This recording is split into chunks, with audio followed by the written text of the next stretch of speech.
Hello, Mrs. Paul. How can I help you today? Mihira, my child has head lice and I'm not sure what to do. I understand. Head lice are common among children. They are tiny insects that live on the scalp and feed on blood. While head lice can be irritating and bothersome, they generally do not pose serious health risks. But children with head lice may be teased or bullied by their peers. They do not cause significant physical or emotional harm, and they seem to have nil effect to child's academic performance. However, it is important to treat head lice promptly to prevent them from spreading to others. How can I get rid of them? There are several over-the-counter lice treatment products available. You'll need to follow the instructions carefully and treat all family members who may have come into contact with the infected person. Will these products harm my child? The products are generally safe for children when used as directed. However, it's important to follow the age-appropriate dosage and avoid applying them to young children. What about the bed linens and towels? Do we need to wash them? Yes, it's important to wash all bedding and towels in hot water to kill any lice eggs.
I understand you want to take good care of your hand, Mihira, and that's very sensible.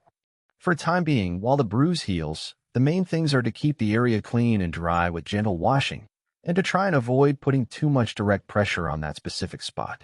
For instance, if you're doing any tasks where you might bump it, like lifting pots or opening drawers, just be a little more mindful and slow.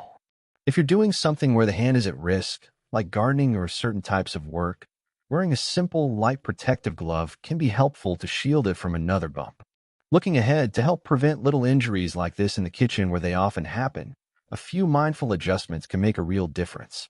Mihira, a simple and effective step is to consider using utensils with padded or non-slip grips, which give you better control and reduce the strain on your hands.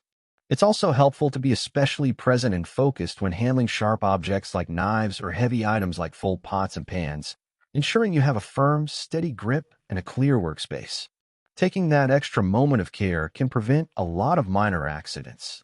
Ultimately, it's about combining gentle care for your current bruise with these small, proactive habits that can keep your hands safer as you go about your daily activities.